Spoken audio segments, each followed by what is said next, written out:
l'attitude centrale, c'est le oui à ce qui est. L'acceptation. L'acceptation à ce qui est. Même si c'est difficile. Mais il y a des choses auxquelles on n'a pas la maîtrise, on n'a pas le contrôle. Donc, quand on ne peut rien y faire, l'attitude première, évidemment, on voudrait que ce soit autrement. Pas désagréable, c'est humain. C'est humain. Mais, tranquillement, quand on ne peut rien y faire et que c'est là de toute façon, la meilleure attitude, ça va être d'être en adéquation avec ce qui est survenu. Remonter à la conscience une pensée limitante, réductrice ou douloureuse. Observez ce qu'elle provoque en vous. Ensuite, imaginez-vous sans cette pensée. Qui seriez-vous sans cette pensée? Quoi l'absence de cette pensée redonne place en vous et dans votre vie? Cet exercice permet de prendre conscience que l'on existe indépendamment des pensées qui nous traversent et qu'il est possible de s'en affranchir. La science démontre bien que la matière, elle est faite entièrement de vide, presque à 99,99999%. Mais ce vide est plein. Il est rempli d'informations, d'énergie, de potentiel. Les astrophysiciens nous disent bien qu'on est des enfants des étoiles, des poussières d'étoiles. Et les atomes qui nous composent sont faits des mêmes atomes qui composent les étoiles. On est appelé à se bonifier. J'en offre un bel exemple avec le charbon et le diamant. La vie, elle a sa propre intelligence. Quelle est la première erreur qu'en Occident, les gens font lorsqu'ils sont confrontés à une épreuve? Pour certains, ça va être de s'isoler, de se refermer sur eux, de croire qu'ils sont les seuls à traverser une épreuve, de s'en remettre qu'à soi-même et d'oublier qu'il y a plus grand que soi, qu'il y a des forces qui nous sont données durant la traversée, dont on n'est pas conscient au départ. L'épreuve, c'est un accélérateur d'ouverture de conscience. Bonjour et bienvenue sur 4e de couverture, je suis Jocelyne Sema. Aujourd'hui, nous n'allons même pas parler d'un roman, mais d'un guide qui est crucial pour chaque personne qui nous écoute. Nous allons parler de ces moments où la vie s'arrête. La perte, la maladie, l'injustice, le deuil, ces moments que nous appellerons épreuves. Dans nos sociétés modernes, comme le dit l'auteur de notre livre que nous allons étudier aujourd'hui, Steve Letourneau, selon lui, nous sommes totalement démunis face à l'épreuve dans nos sociétés modernes. Car on nous a fait oublier, malheureusement, qu'elle n'est pas une punition, mais une proposition de transformation profonde. Notre invité est là pour nous faire redécouvrir ce savoir millénaire. Il est ostéopathe de profession, auteur, conférencier et passionné par ce qui unifie la science, les traditions spirituelles et les philosophies anciennes. Son travail est de transmettre une connaissance hautement transformatrice qui éveille le meilleur de nous-mêmes. Nous le recevons aujourd'hui pour son livre édité chez le Dauphin Blanc. Je le montre, j'espère qu'il passe à l'écran. L'ouvrage qui nous tient la main dans nos traversées difficiles, l'épreuve, guide de traversée. Je suis très honorée aujourd'hui de recevoir Steve Letourneau. Bonjour Steve. Bonjour Jocelyne, c'est moi qui est honoré d'être présent ici aujourd'hui. Alors Steve, je vais aller vraiment droit au but. Votre livre, ceux qui vont la voir et qui vont pouvoir lire la 4e de couverture, ça ouvre vraiment sur une prémisse forte, comme on disait tantôt. Un jour ou l'autre, nous serons confrontés devant une épreuve. Pour commencer, qu'est-ce qui vous a motivé, vous, en tant qu'ostéopathe, à rentrer dans ce sujet-là, à sortir ce guide? En fait, c'est plus qu'en tant qu'ostéopathe, c'est plus mon histoire de vie, je crois, qui m'a beaucoup interpellé pour orienter le sujet de ce livre sur l'épreuve. Je pense que j'étais un bon vecteur dans ma vie moi-même pour en parler. Ce sujet-là est venu par lui-même, il s'est un peu imposé à travers de multiples facettes que j'ai étudiées au cours de ma vie. Il m'a semblé évident à un moment donné de parler de ce thème-là dont l'humanité a grand besoin, je crois, encore actuellement. Et pourquoi, justement, selon vous, l'humanité a-t-il grand besoin? Pourquoi est-ce que c'est urgent de réintroduire ce sens de l'épreuve et pouvoir avoir un guide pour nous aider à les traverser, justement? Je crois pour la grande partie, on a oublié la sagesse et l'intelligence qui se cachent derrière chaque événement de vie. Les épreuves qui nous interpellent, qui nous rencontrent, nous appellent à quelque chose. Viennent nous éveiller, viennent nous poser des questions sur soi, sur le monde qui nous entoure aussi. Est-ce que c'est parce qu'on vit dans un confort qui nous fait oublier que la vie, ce n'est pas seulement ça, mais c'est aussi les douleurs? Ou est-ce que, selon vous, d'où ça vient, cet oubli-là? Ben, je pense qu'on a perdu beaucoup nos fondements, tout ce qui nous sert de fondation en tant que culture, que ce soit nos textes fondateurs, de par notre tradition, qu'on soit chrétien ou autre, qu'on a mis de côté aussi, on a perdu nos textes, tout ce qui est conte, tout ce qui est mythe, mythologie, servent de conte, pas de conte, mais de mythes fondateurs, de textes fondateurs pour nous structurer, pour nous aider à avancer à travers l'existence. Ils nous enseignent des clés de traversée, justement. Certains codes de conduite, mais pas dans le sens moral du terme, mais dans l'intelligence de ce que la vie veut, à quoi elle veut nous appeler. Pour le mieux, en fait, pour notre bien à nous. Est-ce que c'est parce que, selon vous, on a oublié ces sagesses, ancestrales, traditionnelles, parce que j'ai constaté dans votre livre qu'il y a beaucoup, beaucoup de citations. Il y a des citations de grands auteurs, de grands livres, de grands sages. Il y a aussi beaucoup de citations de la Bible. Est-ce que c'est pour nous faire rappeler ces mots sages, ces sagesses qui ont été dites par le passé que vous avez tenu à les mettre dans le livre? Oui, j'ai tenu à les mettre pour montrer en même temps la cohérence au cours de l'histoire, quelle que soit notre culture, quelle que soit notre époque. Cette espèce de continuité qui nous a suivis encore aujourd'hui, qui fait encore écho jusqu'à aujourd'hui à notre époque, pour ramener ces principes-là qui sont très importants, je crois, pour traverser justement les aléas de l'existence. Que ce soit à travers nos textes sacrés, les récits bibliques, que ce soit à travers les contes, les mythes, que ce soit d'autres auteurs aussi qui ont parlé sur le thème, pour démontrer qu'il y a toujours une cohérence qui a traversé le temps, l'histoire, les époques, jusqu'à nous encore aujourd'hui. Steve, est-ce que vous êtes chrétien? Fondamentalement, oui. Je crois que mais je m'attache pas à ma tradition dans le sens que, et on le voit bien quand même assez clairement dans mon livre, où je fais intervenir beaucoup d'autres traditions. Je veux pas m'enfermer, surtout pas dans l'aspect dogmatique de notre tradition, mais je crois que la curiosité que j'ai eue d'aller voir dans d'autres traditions, que ce soit l'hindouisme, dans le soufisme, dans le taoïsme, dans le bouddhisme, peu importe, on y revient à notre tradition parce qu'on est marqué par nos symboles, par ces archétypes, par les récits, les paraboles, les personnages qu'on y rencontre, mais avec une toute autre écoute de nos textes. Donc, par le fait que j'ai grandi dans cette atmosphère-là, que j'ai entendu les récits, on est tous, en Occident, on est tous interpellés on entend Moïse, on entend Noé, on entend Jacob, on entend Job, les disciples, Christ, évidemment que ça sonne à nos oreilles. Je crois que on est imprégné par notre culture et on a à y revenir, même si on s'intéresse aux autres traditions, parce qu'on est marqué, on est imprégné, on est gravé par cette culture-là qui nous probablement, moi personnellement, qui m'a touché le plus à travers ces récits. En tout cas, on peut pas échapper à d'où on vient et ce qu'on a vécu. C'est la vie, c'est un fait. Mais je voudrais juste, en fait, j'ai posé la question je voulais clarifier que ce livre, c'est un guide. Je veux dire, c'est ouvert à tout le monde, quelles que soient les croyances. Ça peut être utile à qui et tout le monde, anyways, passe pas des épreuves. Donc, malgré le fait qu'il y ait des citations bibliques, ça ne veut pas dire que si vous ne croyez pas en Dieu, si vous n'êtes pas chrétien ou si vous êtes complètement athée, ça ne veut pas dire que vous ne pouvez pas utiliser ce livre-là pour pouvoir traverser les épreuves auxquelles vous faites face. Est-ce que c'est une bonne description du livre? Oui, complètement. En fait, c'est pour ça que j'ai fait intervenir beaucoup de dimensions, parce que, étant curieux d'esprit, j'ai fait intervenir la science, les neurosciences actuelles, la physique quantique, les contes, les mythes, les traditions anciennes, les lois de la nature, les lois de l'univers aussi qui œuvrent autour de nous, mais qui œuvrent à l'intérieur de nous aussi.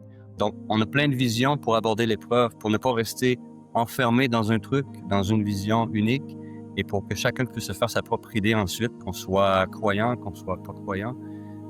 Au fil de la lecture, on voit qu'il y a des évidences qui se placent. Les choses se font écho entre elles, ou s'enrichissent, ils ne s'opposent pas, au contraire, et on voit qu'il y a une constante, il y a une évidence qui se forme. Steve, quelle est selon vous la première erreur qu'en Occident, les gens font lorsqu'ils sont confrontés à une épreuve? Pour certains, ça va être de s'isoler, de se refermer sur eux, de croire qu'ils sont les seuls à traverser une épreuve, aussi difficile soit-elle, de compter que sur soi. Je crois qu'à mon sens, dans la traversée d'épreuves, c'est une des choses qui rend l'épreuve encore plus difficile, de s'en remettre qu'à soi-même, et d'oublier qu'il y a plus grand que soi aussi à travers l'épreuve, qu'il y a des forces qui nous sont données durant la traversée, dont on n'est pas conscient au départ de la traversée, et en cours de route, ces aides, ces ressources, ces forces, ces aptitudes vont se déployer au fur et à mesure. Et on n'a qu'à regarder un peu notre histoire pour le constater généralement qu'on en ressort enrichi à chaque fois après coup. Tout dépendamment avec quelle attitude on y entre, qu'on la traverse, pour en bénéficier de ses bienfaits. Donc, pour vous, en fait, c'est à ça que ça sert, l'épreuve. Ça sert à dévoiler des aptitudes dont on n'était pas forcément au courant ou qu'on n'a pas forcément utilisées. C'est une des fonctions. Il y en a beaucoup d'autres, mais oui, entre autres, c'est une des façons de déployer nos potentiels, les forces, nos aptitudes, les qualités qui resteraient endormies sans le déploiement de ces énergies-là pour traverser l'épreuve. On en demeurerait inconscient. Et quelles seraient les autres fonctions des épreuves? Il y en a plusieurs. Nous éveiller à des questionnements, à une réflexion sur le sens de qui on est, sur le sens de la vie, le sens de l'existence. Elle nous fait nous interroger sur ce qu'est cette réalité, ce qu'est la vie, qu'est-ce qu'on vient faire ici aussi. Entre autres, c'est une des fonctions. Elle va aussi nous ouvrir notre conscience. De par le fait qu'on va déployer une énergie supplémentaire pour traverser l'épreuve, parce que ça nous demande un effort de traverser les épreuves. Et l'effort déployé pour la traverser va nous faire repousser les limites dans lesquelles on est prisonnier. Va nous obliger à casser des structures rigides, des croyances qu'on a sur nous-mêmes, sur la réalité, des fameuses illusions qu'on entretient aussi sur notre monde. Ne serait-ce que ça, c'est déjà beaucoup. Mais en plus, elle va nous ouvrir à une spiritualité tôt ou tard, à mon sens. Ça peut venir plus tard, certains, ça vient rapidement, mais plus on est heurté par les épreuves, on peut pas parler de l'épreuve à un moment donné sans parler de spiritualité, parce qu'on a besoin de sens. On a besoin de réintégrer du sens à l'existence, surtout au cœur d'une traversée d'épreuves. Si on la traverse et qu'on ne voit juste que l'absurdité, on voit l'aspect insensé, l'aspect ou dans notre tradition, on va dire judéo-chrétienne, culpabilisante, moralisatrice ou punitive. Si on n'y voit que ça, on traverse pas bien l'épreuve. Elle va être difficile. Peut-être qu'on va stagner dans la traversée. On va demeurer dans la traversée au lieu de la franchir et en sortir avec les bienfaits, les ressources, les nouvelles aptitudes, les nouvelles qualités, une nouvelle ouverture de conscience. Je dis souvent que l'épreuve, c'est un accélérateur d'ouverture de conscience. OK. Vous disiez tantôt, première erreur, c'est de penser qu'on vit seul cette épreuve-là. Deuxième, c'est comment on appelle ça? On ne voit pas plus grand que soi. Plus grand que soi, est-ce que c'est justement lié à cette ouverture à la spiritualité dont vous parliez tantôt? Et qu'on l'appelle Dieu, qu'on l'appelle la vie avec un V majuscule, qu'on l'appelle la source, qu'on l'appelle une intelligence première, quelle que soit la dénomination avec laquelle on la nomme, il y a quelque chose qui est plus grand que nous. C'est-à-dire on le voit bien dans la nature, dans l'univers, qu'il y a des choses qui œuvrent, qui nous dépassent. Aujourd'hui, les astrophysiciens le démontrent quand même bien, la physique quantique aussi le démontre quand même bien. Et curieusement, ils parlent un langage des milliers d'années plus tard de ce que les anciennes sagesses nommaient déjà à l'époque, on va dire de manière intuitive, sans les instruments, sans la technologie qu'on a aujourd'hui pour expliquer ces phénomènes-là. Mais évidemment, pour moi, ça me semble évident qu'il y a plus grand que nous. Et se placer au sommet de tout, sans s'imaginer qu'il y a autre chose que nous à l'œuvre derrière, à mon sens, c'est simplement de l'orgueil. Une arrogance énorme. OK, je vais me faire un peu l'avocat du diable. Supposons que nous avons des gens qui soient totalement athées, qui nous écoutent. Et puis ils se demandent, est-ce que ce n'est pas un peu comme la théorie de la poule et de l'œuf? Qu'est-ce qui a commencé en premier, qui crée l'autre? Dans le sens où j'ai une épreuve, c'est tellement difficile pour moi. J'ai jamais vécu ça, je sais pas comment la traverser. Est-ce que je ne suis pas en train de m'inventer parce que je suis pas capable de traverser cette épreuve, de la surmonter? Est-ce que je suis pas en train d'essayer de créer un être qui serait supérieur à moi pour avoir du réconfort et ne pas me sentir seule dans cette épreuve parce que je me sens impuissant? Ou est-ce que c'est vraiment cet être-là qui me dit, OK, je mets cette épreuve-là devant toi pour que tu puisses découvrir qui je suis.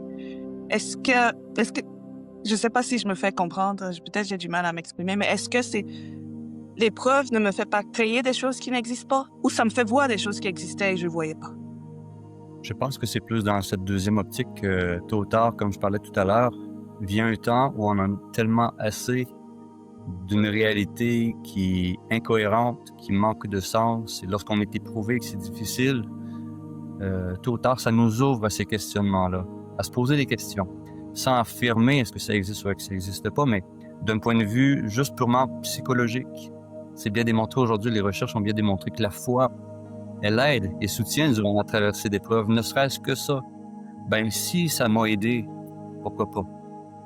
Que ça existe ou non, la question se pose plus. Si ça m'aide, ça me donne l'énergie pour continuer, ça me porte à donner du sens à ce qui arrive et que ça facilite la traversée. À mon sens, la question se pose plus. C'est déjà bien.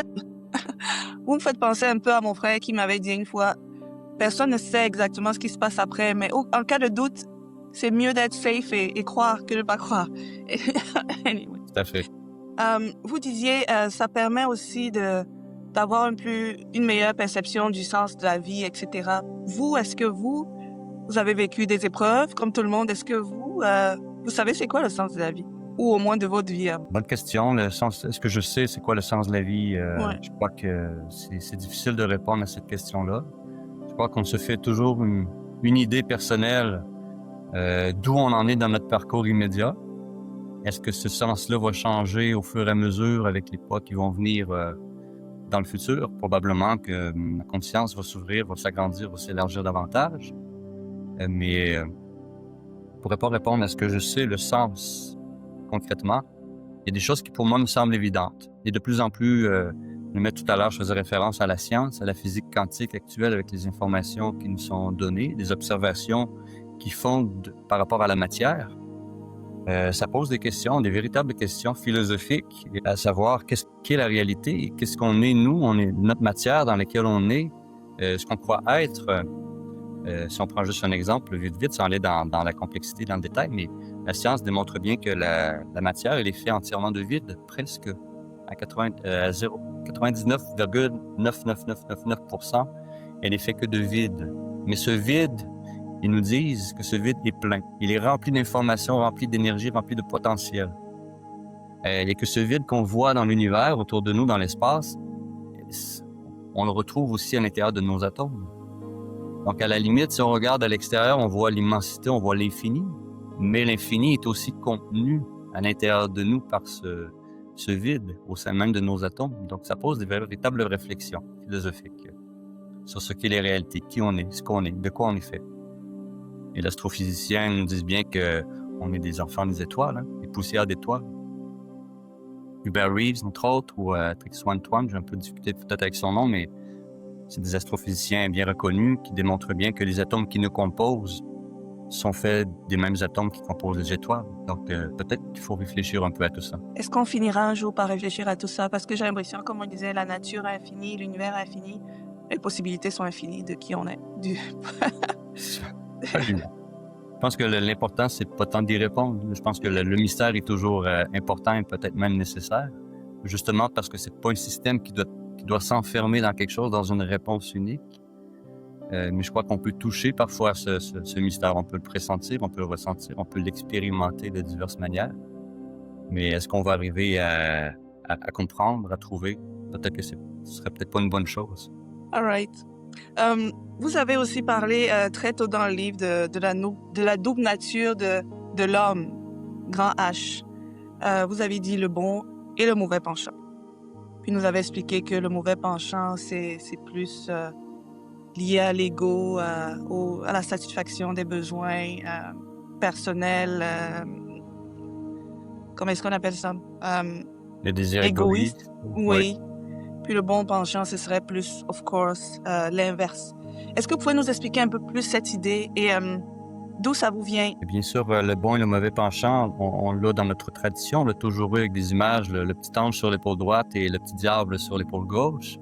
Hein, les deux voix qui Mhm. nous parlent, qui essaient de nous tendre vers un côté, vers le bon côté, le côté altruiste, le côté juste, et le petit diable aussi sur l'épaule gauche, qui lui nous incite à écouter la voix de la mauvaise voix, si on veut, le côté un peu plus immature, de la facilité, le désir égoïste, justement. Et bon, on le retrouve dans notre tradition chrétienne. On le retrouve aussi dans la tradition juive, avec le Yetzer Hara ou le Yetzer Hatov, donc le bon ou le mauvais penchant. Donc, c'est l'inverse, le mauvais et le bon penchant. Yetzer Hatov, c'est le bon penchant. Yetzer Hara, c'est le mauvais penchant. Donc, qui nous incite à commettre, on va dire le mal, on peut le dire comme ça, mais le mal est très relatif. Donc, qu'est-ce que c'est que le mal, qu'est-ce que c'est que le bien? Après, c'est une question très ouverte. Hein? Qu'est-ce que c'est? Après, c'est à nous de voir, est-ce que c'est juste envers moi? Est-ce que c'est juste envers l'autre? Est-ce que c'est juste envers ce qui m'entoure, à travers la nature, à travers l'univers, au niveau collectif? Peut-être que c'est une façon de se poser sur un choix. Mais donc, je suis très imprégné de cet univers-là, juif et chrétienne, pour répondre à ce bon et ce mauvais penchant-là, qui vit à l'intérieur de nous. Hein. C'est pas une entité extérieure, c'est un principe qui existe au sein de la création, mais qui vit à travers nous. Donc, parfois, on est incité. C'est pour ça que je le fais intervenir par rapport à l'épreuve, parce que dans l'épreuve, évidemment, dans nos traversées, on va être tenté parfois de mal agir, de mal penser, de mal dire. Au quotidien, je parle de l'épreuve, mais le livre porte le mot « épreuve guide de traversée », mais ça aurait pu très bien s'appeler « l'existence guide de traversée ». Puisqu'on les retrouve, ces concepts-là, ces principes-là, Ouais. ce cheminement, ce processus-là au cœur du quotidien, à tous les jours. On est testé, on est vérifié à chaque jour dans nos interactions, dans nos interrelations avec le monde. Comment on va agir? Comment on va penser? Est-ce qu'on va médire? Est-ce qu'on va dire du mal? Est-ce qu'on juge? Est-ce qu'on critique? Par exemple, est-ce qu'on va faire un choix posé sur le mal qui va nuire à l'autre? Et probablement à moi, par feedback aussi, en retour. Mais est-ce qu'on peut vraiment dissocier ces deux volets-là de nous? Parce que j'ai souvent l'impression aussi qu'il y a beaucoup d'actes supposément altruistes qui sont souvent un tout petit peu teintés par des envies égoïstes. Oui, c'est pour ça que je fais intervenir, je ne l'ai pas mis à tous les fois, mais parfois je parle de porter attention à nos pensées, à nos paroles et à nos actions. Mais encore là, il manque un élément, l'intention derrière. Donc l'intention, parfois on l'oublie. C'est-à-dire que qu'est-ce qui porte mon action? Je peux faire une action à l'apparence très noble, très généreuse, mais derrière se cache une intention égoïste ou comptabilisation de je fais ça, mais en échange, je vais l'attendre au retour. Hein? Oui, c'est ça. Donc oui, Et vous disiez ce côté, le mauvais penchant, il faut qu'on essaie de le canaliser un tout petit peu comme le cavalier maîtrise son cheval. Oui, c'est un mot très important, la maîtrise, et j'en parle beaucoup au cours du processus aussi. La maîtrise, elle est importante. Pour justement, parce qu'il y a des forces à l'intérieur de nous, des forces de vie, qui nous incitent à aller vers le mauvais penchant, il y a des forces de vie qui nous incitent à aller vers le bon penchant, à être la meilleure version de nous-mêmes ou à être la pire version de nous-mêmes. Et sans cette maîtrise-là, c'est plus facile de tomber que de se relever. Hein? Pour tomber, j'ai juste à me laisser aller. Ouais. Ou tout seul. Aucun effort à fournir. Mais pour me relever, il y a un effort à faire. Donc, pour m'élever en tant qu'individu, pour me verticaliser en tant qu'être humain, ça demande un effort. Et cet effort-là va être fourni par la maîtrise de soi, à maîtriser nos pensées, nos paroles et nos actions. À travers le quotidien, à travers nos interactions, encore une fois, à travers nos relations personnelles, nos proches, soit nos proches, nos collègues, notre famille, en couple ou autre. Donc, on est toujours interpellé à cette maîtrise-là. Et comme c'est cité dans nos textes, on retrouve ces principes-là, ces forces, qui ne sont pas des textes religieux. On le retrouve au quotidien. Qu'on soit religieux ou non, force est de constater qu'il y a en nous une tendance, des fois, à aller vers le mal. Il y a une tendance à aller vers le bien, vers ce qui est plus juste. Et ces deux forces-là, il y a un conflit à l'intérieur de nous aussi. C'est toujours démontré dans les films. Hein. Le combat entre les ténèbres et la lumière, l'obscurité. La lumière, c'est démontré depuis toujours. Les films à grand succès, à grand déploiement, on le retrouve très souvent, ce principe-là. Et c'est en nous, ça. Ce combat-là, il est en nous. Il y a un chapitre dans le livre qui s'appelle « L'intelligence des événements ». Comment peut-on passer de la perception d'une injustice à la reconnaissance d'une opportunité, je ne sais pas si je dis bien Kairos? Oui, le Kairos, oui, Kairos. Oui, En grec, oui. C'est ça. Comment est-ce qu'on peut passer donc de la perception d'une injustice à la reconnaissance d'une opportunité? Comment est-ce qu'on peut... Oui, je suppose que c'est... Lorsqu'on est dans une épreuve relativement justement à une... On est injustement traité ou peu importe. Comment est-ce qu'on peut passer de ce côté-là à trouver l'opportunité dans ce moment-là? Je crois que la compréhension de l'événement, au moment même où elle se produit, elle est peut-être pas accessible. Par contre, si on la traverse de manière au meilleur de nous-mêmes, au sommet de nous-mêmes, sans tomber, sans verser dans la victimisation, sans verser dans l'accusation. Il ne s'agit pas de nier ce qui se produit, certainement pas. Mais l'attitude avec laquelle je vais le traverser va faire en sorte qu'à un moment donné, il y a quelque chose qui va maturer en moi. Il y a une maturation qui va se faire. Il y a un changement de regard qui va émerger de tout ça, une nouvelle conscience, une nouvelle qualité d'être. Et là, il va y avoir une nouvelle compréhension qui va m'être donnée de par cette vision-là atteinte, de par cette maturation-là atteinte, cette maturité-là atteinte, qui va me permettre de comprendre ou de mettre du sens sur ce qui a pu se produire après coup. Généralement, on ne le sait pas au moment où ça survient, parce qu'on ne sait pas ce qui est appelé à grandir à l'intérieur de nous au moment où ça survient. On n'en est pas conscient. Mais encore une fois, ça n'enlève pas l'acte injuste, ça n'enlève pas la notion de responsabilisation de l'autre ou de, bon, peu importe ce qui s'est passé comme événement. Mais l'attitude avec laquelle on va le traverser va changer beaucoup de choses.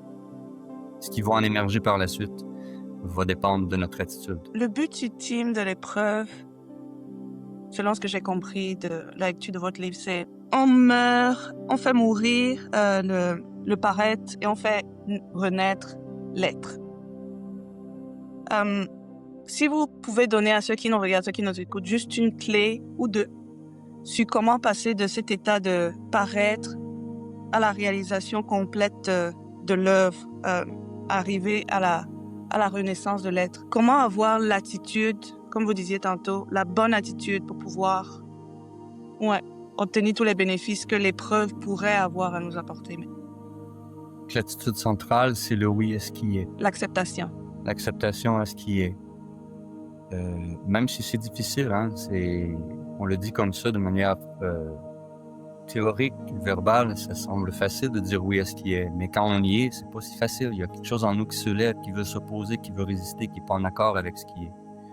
Mais il y a des choses auxquelles on n'a pas la maîtrise, on n'a pas le contrôle. Donc, quand on peut rien y faire, l'attitude première, évidemment, on voudrait que ce soit autrement. Pas désagréable, c'est humain. C'est humain. Mais tranquillement, quand on peut rien y faire et que c'est là de toute façon, la meilleure attitude, ça va être d'être en adéquation avec ce qui est survenu. Et adéquation et une attitude adéquate, c'est le même mot. Donc, la meilleure attitude, c'est d'être en adéquation avec ce qui est arrivé, avec notre histoire passée, avec ce qui se présente maintenant. Pourquoi? Parce que c'est cet état-là d'ouverture, ce oui, qui va générer une ouverture à ce qui est, à la réalité telle qu'elle est, qui va faire en sorte que ma volonté personnelle ne viendra plus interférer avec la réalité, ce qui est le fondement de mon ego, la volonté propre. Donc, passer du paraître, de l'ego, à l'être, va faire partie de ce processus-là de oui intérieur à ce qui est tel que c'est, tel que ça a été. Et au bout de ça, va émerger, de faire un avec ce qui est, va émerger une paix, parce qu'on va intégrer les informations qui nous sont proposées.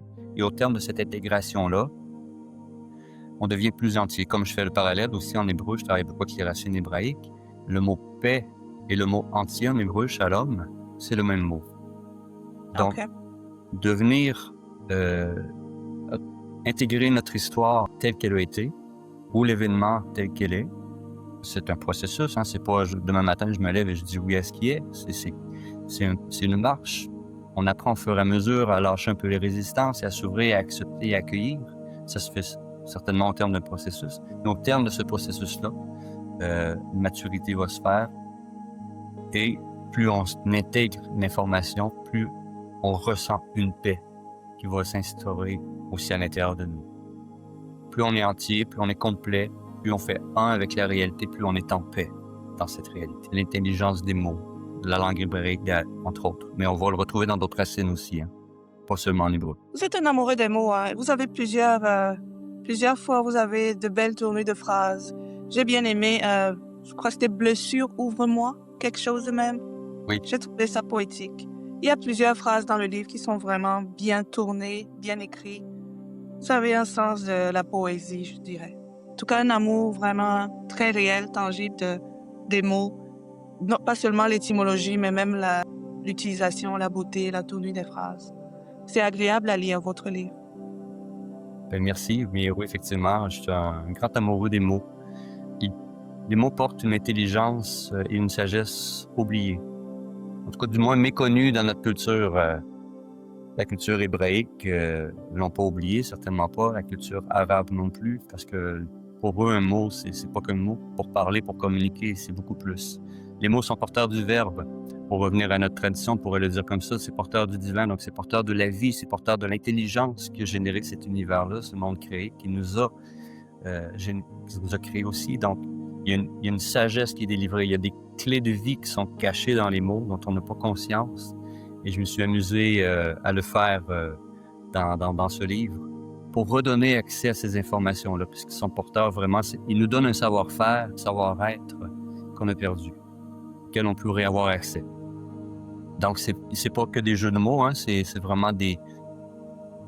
On peut penser, bien sûr, il y a des jeux de mots qui sont faits, des phonétiques qui se ressemblent, mais en même temps, c'est pas que un jeu de mots. Il y a beaucoup plus derrière. C'est porteur, je dirais, de principes très importants à redécouvrir.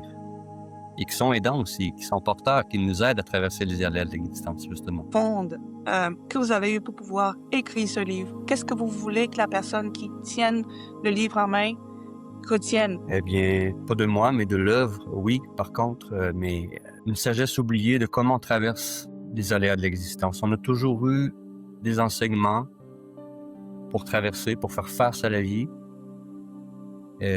qui nous a toujours été légué à travers les contes, les mythes, l'histoire, nos récits bibliques, qui ne sont pas des textes religieux pour ma part.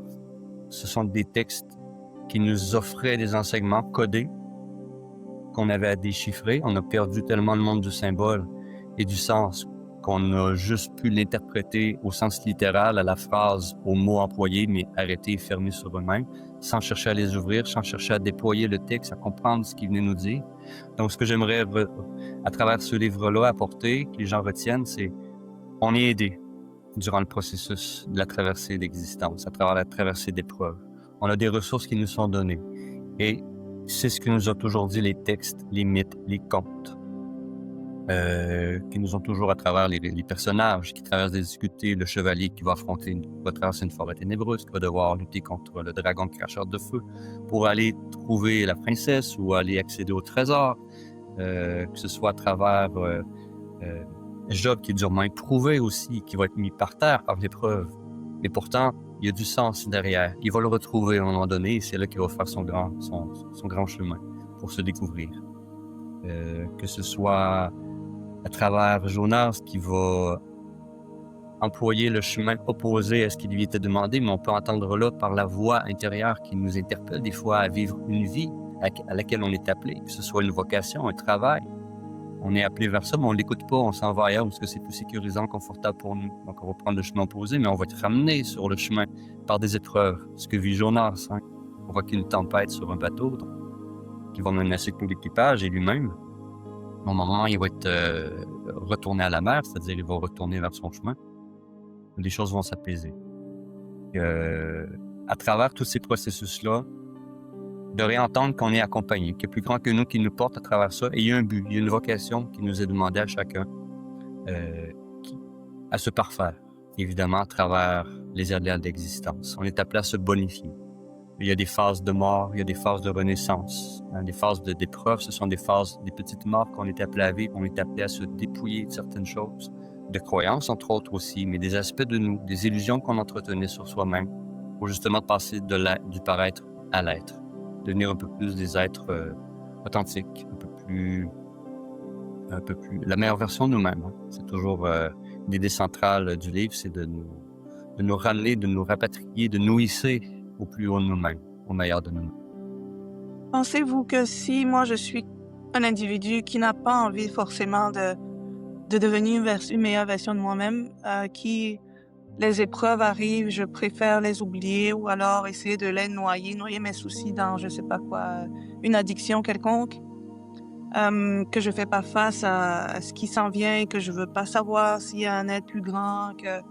Pensez-vous que moi, vivant comme ça, c'est une vie qui ne vaut pas la peine d'être vécue? C'est une vie inutile? Je crois que chaque vie est très utile, mais après ça, on expérimente la facette qu'on veut bien. Est-ce qu'on s'aide profondément en choisissant de noyer nos trucs dans la négation, dans l'alcool, dans les excès de toutes sortes, pour se divertir, pour oublier, pour tenter de pallier à nos états intérieurs qui nous font souffrir? Mais pour répondre à cette question-là, je crois qu'il y a une phrase, pour citer un des textes où le Christ va dire « Tu n'as fait que ton devoir, tu es un serviteur inutile ». C'est-à-dire que si on ne fait que, si on pense que la vie, c'est vaquer à nos occupations, payer notre maison, une voiture, amener les enfants au sport, de se divertir le week-end, prendre 2 semaines de vacances dans l'année, si on croit que c'est ça la vie, avoir du succès, réussir dans la vie, eh bien, le Christ le dira de manière assez rude. C'est un serviteur inutile. C'est-à-dire, on n'a pas fait œuvre utile pour ce monde qui nous appelle à être le vecteur par lequel le meilleur va passer à travers nous, va pouvoir se déployer à travers nos pensées, nos paroles, nos actions. C'est toujours nos intentions, évidemment, aussi. La vie, elle est en perpétuel mouvement. Par définition, la vie, elle est toujours en mouvement. Elle est évolutive. Elle est dans un dynamisme vivant. Mais la vie qui œuvre autour de nous, elle œuvre de la même manière. Et on va le voir dans le monde minéral, on va le voir dans le monde végétal. J'en offre un bel exemple avec le charbon et le diamant. C'est composé de la même molécule, le carbone. Donc, qu'est-ce qui fait la différence entre les deux? Un est tout noir, crasseux et opaque, fragile, et l'autre est complètement clair et transparent, la lumière le traverse. Donc, est-ce que c'est de la religion? Non. L'œuvre de la nature opère de la même manière pour nous aussi. Donc, elle veut de nous qu'on se bonifie, qu'on accède à la meilleure version de nous-mêmes. Mais pourquoi? Pas juste pour être la meilleure version de nous-mêmes, parce que quand on progresse sur ce chemin-là, ça vient avec la joie. Ça vient avec une paix intérieure, évidemment. Ça vient avec des qualités, des aptitudes qu'on cherche constamment et qu'on souffre parce qu'on ne les trouve pas justement au cours de l'existence. Mais ce processus-là de bonification, de se parfaire, vient avec des effets secondaires qui sont louables. Ne serait-ce que les êtres, et c'est ce qu'on cherche, l'être humain. Ce qu'on a toujours cherché, ce qu'on cherche encore. D'atteindre quelque chose qui est déjà là, mais qui doit être désencombré de tout ce qui l'empêche de se manifester. Nos pulsions, nos colères, nos agressivités, tout le mauvais penchant qu'on a parlé tout à l'heure, qui en fait partie dans le chapitre « Le bon et le mauvais penchant ». On doit apprendre à maîtriser. Dans le livre, il y a des petits passages que vous appelez guides d'accompagnement. Oui. Sous certaines thématiques, je dirais. Et vous avez tenu aussi, lors de cette entrevue, à faire un petit guide d'accompagnement de 4 minutes. Est-ce que vous voulez qu'on commence ça tout de suite ou? Avec plaisir. Donc, j'offre cet exercice, ceux qui veulent bien s'y prêter, très utile par rapport, parce qu'on n'en a pas beaucoup parlé, mais les pensées interviennent beaucoup lors du processus de l'épreuve. Ils sont assez centrales dans ce qui concerne l'épreuve. Donc, comment on fait pour, concrètement, ce que je propose, c'est une façon de se libérer de ces pensées souffrantes-là qui entretiennent la souffrance, qui l'alimentent et qui l'amplifient très souvent aussi. Beaucoup plus que l'épreuve en elle-même, beaucoup plus que l'événement difficile en elle-même. Donc voilà, je propose un petit aparté pour un guide d'accompagnement pour vous aider, si vous voulez bien. Donc, ça s'intitule « Se libérer des pensées souffrantes ». Vous pouvez fermer les yeux, prendre une profonde respiration, vous intérioriser pour faire l'exercice. Alors, faites remonter à la conscience un jugement, une croyance ou une pensée limitante, réductrice ou douloureuse, que vous avez à propos de vous-même, que vous entretenez et qui cause de la souffrance. Observez ce qu'elle provoque en vous, les sensations qu'elle génère en vous et la manière dont elle influence votre vie, votre humeur, votre énergie, vos comportements, vos décisions, vos relations, ainsi que ce qu'elle vous empêche, de quoi elle vous prive. Ensuite, imaginez-vous sans cette pensée. Qui seriez-vous sans cette pensée? Que vous autoriseriez-vous dans une situation donnée sans cette pensée? Sans ce jugement, cette opinion sur vous-même? Quoi l'absence de cette pensée redonne place en vous et dans votre vie? Qu'est-ce que ça permet de laisser émerger en vous comme sensation ou état? Ce simple exercice nous redonne accès au possible. Il démontre qu'une simple pensée entretenue suffit à influencer toute notre vie et peut nous enfermer, nous tenir à distance du bonheur, qui est toujours présent, mais assombri par cette seule pensée. Cet exercice permet de prendre conscience que l'on existe indépendamment des pensées qui nous traversent et qu'il est possible de s'en affranchir. Lorsqu'on n'est plus sous leur emprise, l'opinion qu'on avait de nous-mêmes change, ainsi que nos ressentis, nos émotions et notre humeur. Ainsi, notre réalité change, notre vie change. Il est de notre responsabilité de ne plus laisser les pensées et les jugements obscurcir nos cœurs, notre conscience et ce monde. Ça, c'est un exercice qu'on peut faire. Je pense que ça prend plusieurs fois, mettons. Oui. Ouais. On peut le faire par répétition au besoin. C'est Ouais. un exercice très accessible, très simple. Et on prend goût à le faire aussi, parce qu'on peut le faire sur plusieurs thématiques aussi, cet exercice-là. C'est très intéressant. On voit à quel point l'impact des pensées laisse des traces sur notre vécu, dans notre quotidien, sur notre état intérieur, notre bonheur, notre joie, notre paix, complètement. C'est vrai. Steve, sur 4e de couverture, on a 2 segments. On a un segment un peu plus sérieux, on va dire. C'est ce qu'on vient de faire. On va vraiment dans on discute de l'œuvre, on parle du cheminement de l'auteur, etc. Puis un volet un tout petit peu plus ludique, plus léger, où on fait un petit jeu. Puis le jeu que je crée, franchement, c'est en fonction de l'auteur. Donc aujourd'hui, j'ai concocté un petit jeu pour vous, Monsieur Steve Letourneau. Le jeu s'appelle « L'épreuve au cœur des mots ». En quoi ça consiste? Je vais vous donner quelques mots, 3 ou 4, puis vous allez me dire, selon vous, comment est-ce que ces mots peuvent être utilisés ou comment est-ce qu'ils sont employés ou vécus lorsqu'on est face à une épreuve, selon vous. Est-ce que vous êtes prêts? Je suis prêt. Le premier mot, c'est humilité. L'humilité est un mot très important, plutôt un état, une qualité d'être très importante, essentielle, voire même pour traverser l'épreuve, pour s'en remettre justement plus grand que soi. Ne serait-ce qu'aux autres. Si l'idée de plus grand que soi nous perturbe, ou nous dérange, ou nous heurte, juste l'idée de s'en remettre aux autres, nous sort de soi, nous détourne de soi pour s'en remettre aux autres. Donc là, on en vient à l'idée d'entraide, à l'idée qu'on est interrelié, qu'on est interconnecté avec les autres. Ça nous décentre de nous-mêmes. Donc pour moi, l'humilité est un état d'être très important qu'on doit retrouver. Et c'est au cœur même du mot humain. De toute façon, le mot humain, humus et humilité, c'est 3 mêmes mots d'une même famille. Ça nous décentre de nous-mêmes. J'aime ça. Ça veut dire que ça nous donne une certaine distance aussi de notre ego. Complètement. Deuxième mot, passion. Le mot passion, dans le sens moderne, pour nous, ça évoque quelque chose qui nous anime intérieurement, quelque chose qui nous propulse vers quelque chose qui nous alimente, qui nous nourrit, qu'on aime faire. Nous consume presque, ouais. Et dans un sens plus ancien, le mot passion, on le retrouve avec la passion du Christ. C'est-à-dire, c'est le terme qui nous ramène à la souffrance. Dans sa racine première, le mot passion nous ramène à la souffrance. C'est d'ailleurs ce que les anciens philosophes, chez les Grecs entre autres aussi, le terme passion, c'est les premiers chrétiens, quand ils parlent de passion, de se détacher de nos passions, de maîtriser nos passions, c'est nos emportements, c'est notre animosité, notre agressivité, notre jalousie, notre possessivité, nos envies égoïstes. Donc tout dépendamment sur quoi on se place. Donc c'est important de déjà expliquer dans quelle optique on parle de cette fameuse passion-là. Mais dans le sens des anciens, la passion à ce moment-là, c'est ce qu'on doit maîtriser à l'intérieur de nous pour ne pas se laisser emporter et vivre notre vie de manière consciente. C'est-à-dire, on n'est plus mobilisé par ces mouvements à l'intérieur qui nous poussent à commettre des actes ou à dire des mots qu'on regrette par la suite.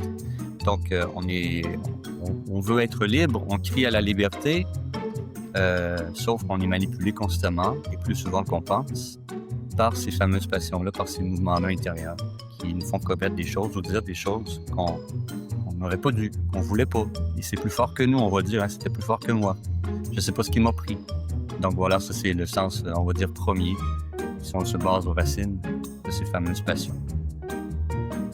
Dernier mot, accompagner. Accompagner. Accompagner. Le verbe accompagner, oui. Pour moi, le mot accompagner, c'est indissociable de la vie. La vie, elle nous accompagne. On peut le prendre à un premier degré qu'on est accompagné par notre entourage, les liens qu'on crée, évidemment, avec nos proches, les amitiés qu'on va former, les gens autour de nous qui vont être des alliés pour la traversée de l'existence. Donc, pour moi, ça, c'est essentiel. Mais on peut être accompagné si on est seul. Il y a des gens qui sont plus seuls. Ils ont moins de liens sociaux, mais on peut être accompagné par des animaux, on peut être accompagné par la nature qui nous environne, on peut être accompagné par les étoiles, on peut être accompagné par tout ce qui nous entoure.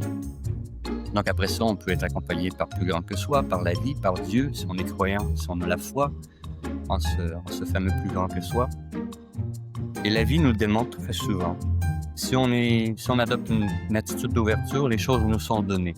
Et je pense qu'elles nous sont toujours données, sauf qu'on ne les reçoit pas selon notre attitude, fermée ou ouverte. Donc la vie, elle se donne constamment. La vie ne sait faire que ce de se donner. Elle est abondance par définition, la vie. Les ressources, elles nous sont toujours données dans la traversée des épreuves. Toujours. Pour moi, il n'y a aucun doute là-dessus. Ce qui fait la différence qu'on reçoit ou non, cette aide-là, ces ressources-là, ces forces-là qui nous seraient données, c'est notre attitude qui fait qu'on le reçoit ou non. Parce on se ferme, on sera opaque à l'information, à l'aide. Et plus on se tourne vers la densité, vers la matière, vers ce qui crave, vers ce qui nous alourdit, plus on se replie sur soi, moins on est ouvert à voir le grand panorama autour de nous et à percevoir les aides qui nous seraient apportées. Donc voilà, l'accompagnement pour moi, c'est un peu tout ça, c'est que la vie se donne constamment, à nous d'être disposés à l'accueillir, à la laisser nous accompagner. Si vous avez dit, on n'avait pas parlé énormément des pensées, comment elles impactent les individus lorsqu'ils sont devant des épreuves. Est-ce qu'il y a d'autres points dont vous auriez aimé parler davantage et dont on n'a pas parlé du tout au courant de cette entrevue? Je crois que pour ramener sur le débat d'est-ce qu'on croit à plus grand que nous ou non, l'idée de se parfaire, est-ce que c'est une nécessité ou non, je ramènerais peut-être un des tout premiers chapitres où je parle du chaos vers l'ordre, la création et l'homme du chaos vers l'ordre. Ouais. C'est-à-dire que la vie, elle a sa propre intelligence. Elle œuvre sans nous, de toute façon. Qu'on soit là ou non, elle œuvre. On peut l'observer, c'est un constat, c'est des observations purement physiques que j'apporte. Mais si on constate ce que la science nous dit de la création de l'univers, au départ, tout était le chaos, la traversée d'épreuves, c'est un chaos à l'intérieur de nous. Et qu'au départ, tout était chaos, et que petit à petit, grâce à certaines collisions, les choses sont entrées en interaction entre elles. Il s'est formé, au terme d'un certain temps, pour nous, c'est un temps, s'est formé une harmonie, quelque chose de structuré, quelque chose qui s'est organisé, qui a donné quelque chose de beau et de lumineux, nous disent les astrophysiciens. Qui a créé le beau, qui naît de l'harmonie. Mais tout ça, c'est fait par un ordonnancement de ce chaos-là primordial. Mais à l'intérieur de nous, les lois-là agissent parce qu'on fait partie de l'univers. On n'est pas en dehors de l'univers. Donc, les lois qui agissent à l'extérieur de nous agissent aussi en nous. Donc, tout ça pour démontrer qu'il y a vraiment un parfaire qui se met en route. Pourquoi? Pour amener du beau et de l'harmonie, de la lumière dans ce monde. Pour qu'on puisse y vivre de toute façon. Qu'il y ait une cohérence qui s'installe pour que ce soit un monde, un univers vivable. Sans quoi il n'y aurait pas de cohérence, le monde n'existerait pas, la terre sur laquelle on est n'existerait pas, il n'y aurait pas la nature qui nous offre cette abondance de manière à profusion. Donc, de la même manière, en nous, nos chaos sont appelés à être ordonnancés. Nos chaos, c'est nos mauvaises attitudes, nos mauvais comportements, nos mauvaises paroles. Donc, tout ça est amené de la même manière que la création s'est créée. En nous, on est appelé, on a à œuvrer, à participer à notre propre chaos aussi, mais on est aidé par la vie. Et c'est ce que vont venir faire les épreuves, nous inciter à remettre de l'ordre dans notre chaos, à nous montrer certaines facettes de nous qui sont appelées à être rectifiées à travers l'existence pour faire de nous des êtres plus ordonnancés, plus harmonieux, plus beaux, plus lumineux, de la même manière. Voilà. Et Il y ça a n'a une rien de certaine... religieux, encore une fois. C'est pas de la religion, c'est pas de la morale. C'est un savoir-être, un savoir-faire, un savoir-vivre qui est naturel et que la vie nous démontre constamment. Dans tous les règnes, de toute façon. Pas que dans le règne humain, minéral, comme je l'ai dit tout à l'heure, mais végétal aussi, et même marin et autres. Voilà. Il y a beaucoup de sérénité dans la façon dont vous exprimez et dont vous parlez. Puis c'est vraiment aligné avec la perception que j'avais du livre, en fait. Et puis de ce que vous dites, l'acceptation. Faut il faut accepter ce qui arrive. Avoir confiance à plus grand que soi. Essayer de tirer les leçons de ce qui arrive. Et puis s'ouvrir, être une meilleure version de soi-même. C'est apaisant, c'est sécurisant, et je pense que c'est le sentiment avec lequel on sort aussi après la lecture de votre livre. On se sent plus sécurisé, on se sent un tout petit peu plus fort. On se dit, à la prochaine épreuve, on pourra mieux naviguer. Ça va bien aller. Un peu comme justement pendant la COVID, ça va bien aller. On souffre maintenant, mais ça va bien aller. On est capable. Comme on le dit souvent, il n'y a pas d'épreuve qui nous est envoyée qu'on ne puisse pas surmonter. C'est vraiment agréable comme sentiment. Puis, je suis très contente, très contente d'avoir eu cette discussion avec vous aujourd'hui, Steve. Dites-nous, où est-ce qu'on peut retrouver, si on veut avoir votre livre, je suppose que c'est disponible sur le site des éditions de Le Dauphin Blanc. Oui, tout à fait. C'est disponible sur le site des éditions Dauphin Blanc, soit par moi-même pour ceux qui sont en proximité pour avoir une dédicace s'ils veulent. Sinon, dans toutes les librairies, sur commande s'ils l'ont pas en stock. Sinon, il est disponible partout.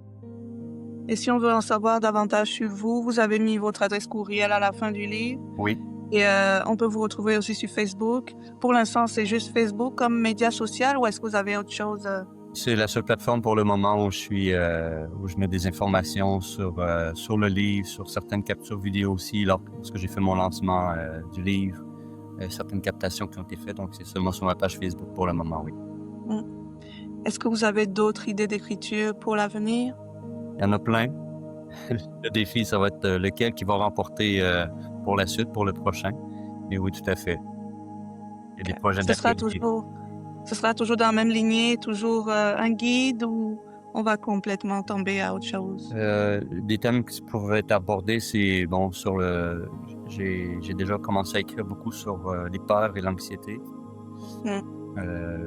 Qu'est-ce qui est à la base de tout ça? Mais encore une fois, toujours avec une vision assez holistique, où je vais employer la science, les neurosciences, où je vais employer les textes sacrés, parce qu'on a des enseignements, on a des clés incroyables qui nous sont donnés. Encore une fois, je répète, c'est pas des enseignements, à mon sens, religieux. Ce sont des enseignements que tout le monde devrait avoir. Il faut juste retourner à l'origine des mots, en grec ou en hébreu, selon le texte, pour en tirer les clés, les richesses qui nous ont toujours été données pour traverser. Donc, j'envisage aussi pour ces sujets-là, sur l'épreuve et l'anxiété, pas l'épreuve, mais les peurs et l'anxiété, entre autres. La gratitude aussi, l'émerveillement, de ralentir aussi le rythme de la vie. Je pense qu'on n'est pas en cohérence avec le rythme qui nous est imposé au niveau social. C'est des thèmes qui seraient très intéressants aussi à aborder pour nous remettre dans un axe un peu plus... pour amener une santé aussi, parce que la santé est beaucoup en relation avec le rythme. Voilà, ce seraient des thèmes à aborder prochainement. Des comptes. Est-ce que vous êtes une meilleure version de vous-même aujourd'hui qu'hier? J'ose croire que oui. J'ose croire que oui. Du moins, si je me compare à il y a plusieurs décennies aussi, comment j'étais plus jeune, l'état de paix, l'état de joie aussi, l'état d'ouverture, le lien social aussi que j'établis avec mon entourage. Je peux confirmer que oui, il y a eu beaucoup de changements. Donc, dans ce sens, la meilleure version... elle s'est actualisée encore plus aujourd'hui et est toujours en marche. C'est toujours un dynamisme vivant, une dynamique vivante. Progression constante. Vous avez un dernier mot pour ceux qui nous regardent? Tout à l'heure, on parlait de l'acceptation. Mhm. Acceptation ne veut pas dire passivité.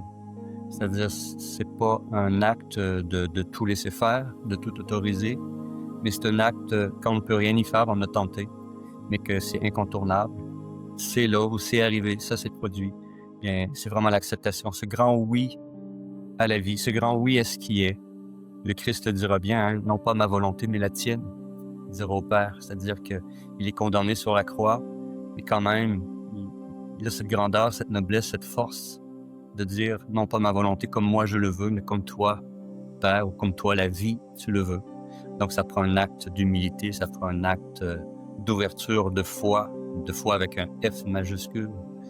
Je pense qui va se produire, c'est là pour me faire grandir. La vie, c'est pas nécessairement, comme j'ai cité Jean-Yves Leloup, un théologien, le dit si bien, la vie, c'est pas nécessairement ce qui nous fait du bien. Le bien, c'est pas nécessairement ce qui est bien pour nous, ce qui nous fait plaisir, mais ce qui nous fait grandir. Voilà, ce serait le mot de conclusion pour moi. Très, très beau mot de fin. Merci beaucoup, Steve. Merci à toi, Jocelyne. Merci de ton invitation.